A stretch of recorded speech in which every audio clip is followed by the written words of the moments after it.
by it. And to let them just have a unilateral decision to go and shut our flow off is absolutely unacceptable, and we shouldn't accept it. We shouldn't accept it without a discussion and at least some kind of an agreement between the two towns. To just go and arbitrarily do it is unacceptable.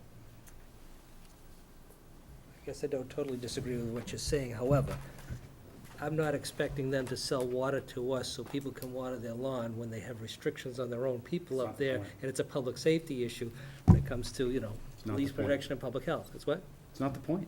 It isn't What do you about mean it's what not we're the- gonna do with the water. Of course, the It's point our is. water, we're purchasing it. The We point have the is right to public it. safety and public health. Of It's course. not people's green lawns. But Michael, I think in the. So I It's not about the I lawns. don't begrudge Andover from restricting their water flow to us when there's a water emergency across the region and they have to, and they're having their own problem with capacity there. No, don't think so. Not what I read, not what I see. So it's, they I put a don't drive water, down for their town and see the restrictions we have, they put Well- water restrictions in up there. not like we have. I think it could have been handled differently. Yes. I think- Absolutely. I think the phone call should have been placed during business hours in North Reading. There should have been a discussion from some representative from Andover down here to North Reading before they just went and turned the valve on us. That's right. But I do believe Andover does have a voluntary water ban, and I do see it as a public safety, public health It's- issue. Actually, they had, according to the chairman of the Board of Selectmen, when I talked to him, they put a mandatory watering ban into effect, and they did it with a reverse 9/11 call to everybody. They sent letters out to the high users. They essentially did just about everything we did, only they did it perhaps a week later. I could never get it nailed down exactly. And I agree that the way they handled it with respect to shutting our water down was very, very poorly handled. And That's all I talking was to making. to That's Dick, the I point know I'm that making. he's had communications with him to prevent that from happening again. But I think if you look at the situation, unless you're on MWRA right now, right, the communities outside of that group, if you look at the map, that are supplying their own water or buying water from local communities, pretty much all in a water ban. I understand that, and my point I'm trying to make is that if we let them do what they did, and we don't complain about it, we don't stand up to them and say it was wrong, and what we should do is work together when we have these crises, rather than just arbitrarily go make a shut-off, that is not the way we should be doing business. So if that's the way they act, then you've got to live and die by your contract. That's all I'm trying to say. Well, So if you're telling me that in the future, we have an agreement that won't happen anymore, mea culpa on their part, they're not gonna do it ever again, then I feel better. But I don't have any assurances that this isn't gonna happen.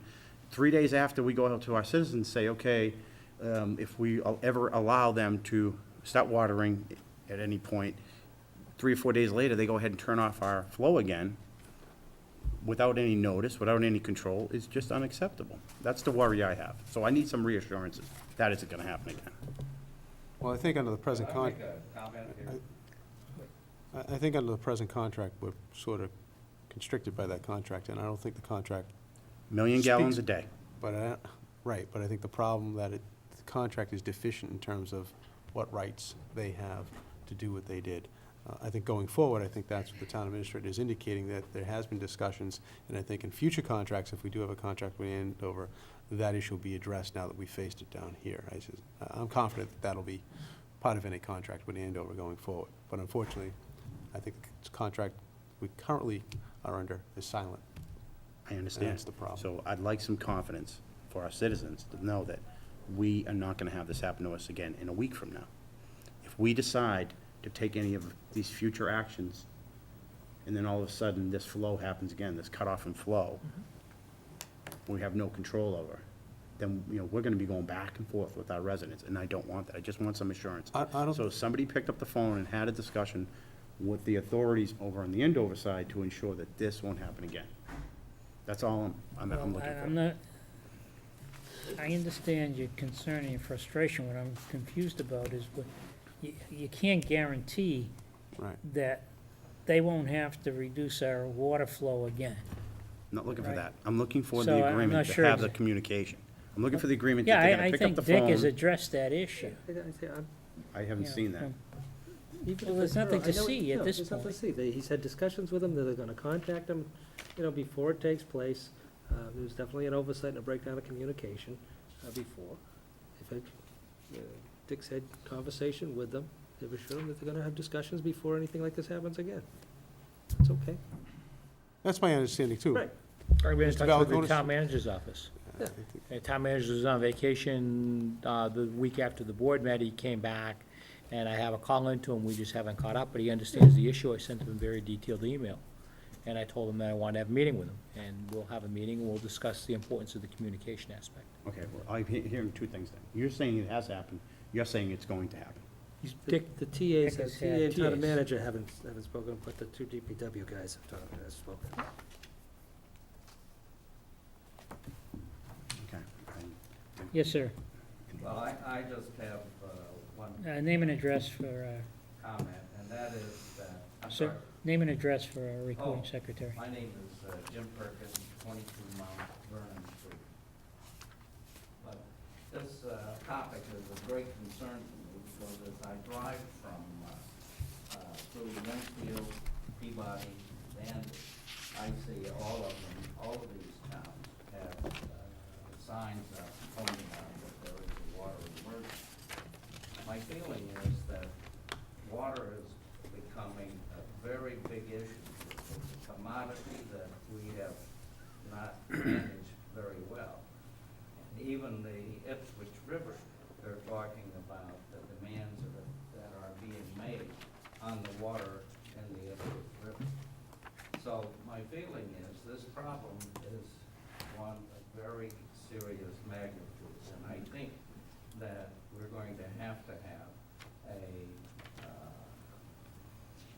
unitary approach through all of the communities here on how to handle it. Because if we keep growing, the population keeps growing, the demands are just going to increase. And I think there's only a finite amount of the water that is available. And I think that we need to examine and see what effect the population growth is going to have on the demands for water here and how we're going to be able to handle it. I know there is talk and discussions now in planning on putting in a sewer system. Well, when you put in a sewer system, that means that the population is going to grow and the demands for water is going to increase. Aside from that, I have one other question I would like to ask if you have considered, and that is the water out of Swan Pond. I understand that has been acquired by the town of Danvers. Am I correct on that? Yes. Yes. And have we talked to Danvers about sharing the water there? No, they draw down enough annually in order to, I'm made, sorry. they draw down a sufficient amount annually in order to justify the 99-year lease, which actually is in perpetuity, which was granted by the legislature way back in like 1901. So they justify, in other words, if they weren't using it, we could maybe claim some rights to it, but because they draw down a sufficient amount annually to justify the need, based upon the legislative action that took place in like 1900 or 1901, they have full rights to it, so they're not about to. Well, Relinquish I that. just think that the demands that are being put on all of these communities is such that we're going to have an area-wide approach to how we handle our water supply.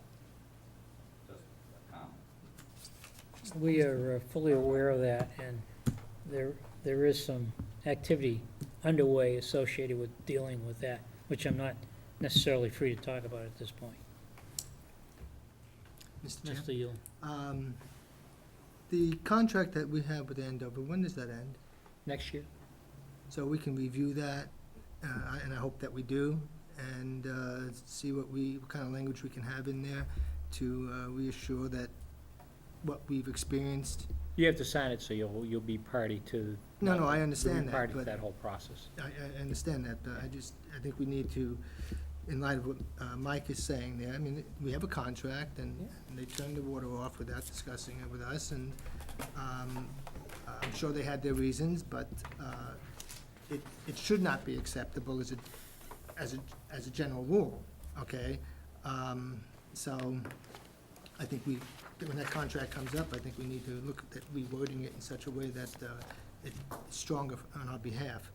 The other thing is the revise of the water emergency bylaws to provide operational flexibility, okay? According to bylaw 19114, the powers and duties of the Water Commission is to adopt the rules and regulations pertaining to distribution and use of water by the town. So I would like to see this review of our water usage be handled by the Water Commission, and I'm not so concerned about accomplishing it within October. I think April is more reasonable because there is more in-depth work to go into our usage of water within town, so that we don't just rush something in for October and realize we've forgotten a few things. I think we can work well with the DPW and with the Water Commission combined, and any other group that we feel, maybe the CPC can be involved in that, in our discussions. But it clearly says that the powers and duties are under the Water Commission and water usage.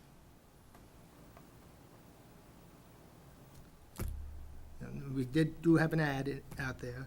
I think our last, at the last meeting, if we don't, I believe we have a quorum now, but we want to get another person to be added. But if not, to possibly have the liaison have a voting capacity on that commission. Any thoughts? I'm not generally in favor of liaisons having voting rights on any board, committee, or commission. Right. Again, they have their own duties and responsibilities, whether, be appointed by us or elected by the general populace, and we just have liaison, just to keep lines of communication open with a member of the board. I understand. Yeah, we haven't usually, liaisons don't usually actively participate on a regular basis in the goings on, unless it's something like the J.T. Berry Reuse Committee or something like that with a finite set of plans and a drop dead date at the end. Generally, but for standing committees, liaisons from the board don't have any standing with the board. And I understand that And- as a and I normal. think that is good. Yeah, I agree with that, How many members are there on the commission? to the three. But I think we got a bigger problem with the commission. I think Jeff makes some really good, valid points, but the commission didn't even know we were having a water ban until after we had the water ban. So I think we need to address that issue so we can get to maybe solving some of the things that Jeff just brought up from the bylaws. I don't understand why. I mean, I've heard and got some calls and got complaints about it. Maybe we can pass it and try to figure out what's going on, but it seems like we don't have a water commission the way what you hear. Because they haven't met, they don't meet, and they haven't Well, I even think part of worked the on this issue was, issue. I mean, this was an emergency situation that arose in a very short period of Right. time. Maybe some calls should have been made, but I think given the nature of the issue, I think, That's why you have a commission. Right, but the commission was But I not think they- advised, I'm sorry, sure, yeah. I just think things rolled very quickly here, and I think this board, along with DPW and the, I can't think of Mark's last name, I think things. Mark Clark. No, he did an Mark excellent Clark, I job. think things just rolled very quickly here, and things had to be done in a short period of time. I think the actions that were taken were appropriate and necessary. I'm Could they only- have been handled differently? Maybe, Yeah. and that could be I addressed. only bring the going forward. point up because if you're gonna do what Jeff's asking you to do, I just wanna make sure everyone understands that the water commission may not even know about all the things that are going on since my understanding is they haven't even been involved in the issue.